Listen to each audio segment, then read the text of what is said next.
ইসলামী ছাত্র আন্দোলন বাংলাদেশ কর্তৃক আয়োজিত আজকের এই উচ্চবার্ষিক সম্মেলনের সম্মানিত সভাপতি, মঞ্চবৃষ্ট নেতৃবৃন্দ এবং সামনে উপস্থিত ভাইরা আমার, রাষ্ট্রের সাথে আমাদের সম্পর্ক কি?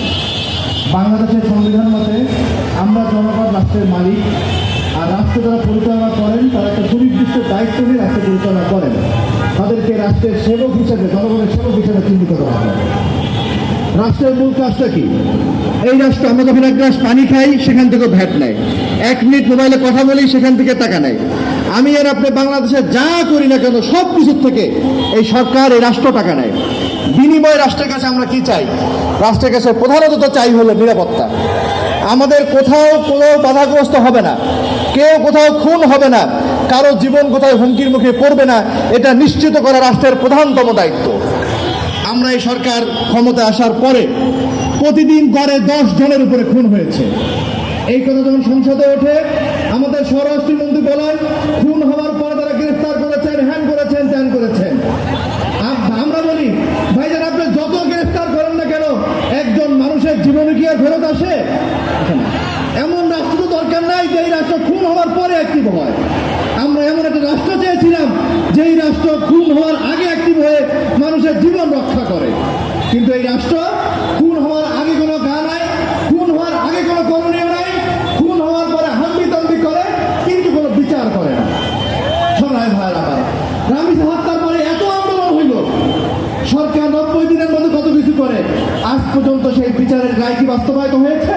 হয় নাই। এত খুন হয় না। আমরা যারা আইন আদালত জানি তারা সবাই জানি, খুন করলে করুক 1 মাস 1.5 মাস সর্বোচ্চ 6 মাসের মধ্যে জামিন হয়ে যায়। সবাই ভাইরা আমার, আমরা এমন আর কোনো রাষ্ট্র দেখতে চাই না। রাষ্ট্রের কাছে আমাদের দ্বিতীয়ত চাওয়া হইল আমাদের জীবন চলতে যা যা লাগে রাষ্ট্র সেগুলো ব্যবস্থা করবে। এই সরকার ক্ষমতায় আসার পরে জ্বালানি সমস্যা, বিদ্যুৎ সমস্যা, দ্রব্যমূল্যের ঊর্ধ্বগতি, যত সমস্যার কথা বলি, তারা কখনো ইউক্রেন দেখায়, কখনো ইরান দেখায়, কখনো তুরান দেখায়, কখনো ইরান দেখায়।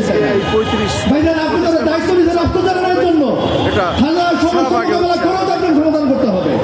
আপনি যদি সব কিছু বাইরের উপরে দোষ দেখে দায়িত্ব রাখতে চান, তাহলে সে দায়িত্ব হয় না, বরং ব্যর্থতা বলে প্রমাণিত হয়। আমরা আজকের এই সমাবেশ থেকে, এই শাহবাগ চত্বর থেকে রাষ্ট্রকে বলবো, রাষ্ট্র যা যা কর্তব্য সেই কর্তব্যগুলো ঠিকমতো পালন করুন। মানুষের জীবনের নিরাপত্তা নিশ্চিত করুন।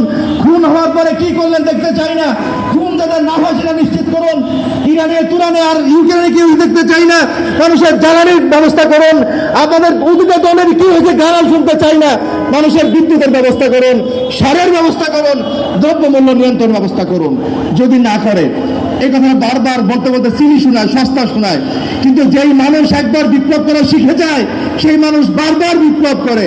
যেই মানুষ হাসিনাকে উৎখাত করা শিখে যায় সেই মানুষ আরো বহুজনকে উৎখাত করতে পারে। সেজন্য মানুষের মৌলিক যে অধিকারগুলো, একেবারে প্রাথমিক যে চাওয়াগুলো, সেই চাওয়াগুলো অপূর্ণ রাখেন না, সেই চাওয়াগুলো পূর্ণ করেন। সবাই ভাই আমার, ইসলামী আন্দোলন বাংলাদেশ ঢাকা শহরকে একটি বাস্তব ভিত্তিক এবং উন্নত নগরীতে পরিণত করতে চায়। ঢাকা শহরের বসবাসযোগ্য শহর না। 400 বছর আগে এই শহর শুরু হয়েছে। আমাদের ঢাকা শহরের তিলোত্তম নগরী ছিল, সেই তিলোত্তম নগরী আজকে বসবাসের অযোগ্য শহরে পরিণত হয়েছে। সেই শুরু থেকে আজ পর্যন্ত যারা ঢাকাকে পরিচালনা করেছে প্রত্যেকেই এর দায় নিতে হবে। ইসলামী আন্দোলন বাংলাদেশ ঢাকাকে একটি বসবাসযোগ্য নগরীতে পরিণত করতে চায়। ইদানিং গেলে প্রায় দেখা যায় ভূমিকম্প হচ্ছে। আমি আল্লাহকে দোয়া করি, ঢাকার যদি কোনো বড় ধরনের ভূমিকম্প হয়, সেই ভূমিকম্পে বাঁচবে কারা জানেন? প্রথমে যারা মারা যাবে তারা বাঁচবে, কিন্তু যে মানুষগুলো আটকা পড়ে থাকবে তাদেরকে রক্ষা করার মতো, উদ্ধার করার মতো কোনো ব্যবস্থা এই রাষ্ট্রের নাই। আর এই ভূমিকম্প দূরের কথা, একটা বিল্ডিং আগুন লাগে, সেই আগুনের আটকা পড়া মানুষদেরকে রাষ্ট্র উদ্ধার করতে পারে না। এই রাষ্ট্রে একটা সেক্টর নাই, একটা ক্ষেত্র নাই যেখানে এই রাষ্ট্রের সক্ষমতা আছে। কিন্তু সক্ষমতা কিসে আছে? আমরা সমাবেশ করতে যাই, পুলিশের সমাবেশ করতে দেবে না, জনগণ আন্দোলন করবে, জনগণ আন্দোলন করবে। এই একটা ক্ষেত্রে সক্ষমতা ছাড়া এই রাষ্ট্র পূর্ণাঙ্গ ব্যর্থ রাষ্ট্রে পরিণত হয়েছে। সরকারকে বলবো অতি দ্রুত পদক্ষেপ নেন, রাষ্ট্রকে সফল করেন। আর না হলে রাষ্ট্রকে সফল করার জন্য ইনশাআল্লাহ যারা দায়িত্ব নেওয়ার তারা আবারও জেগে উঠবে। ওয়া মা আলাইনা ইল্লাল বালাগ। আসসালামু আলাইকুম ওয়া রাহমাতুল্লাহ।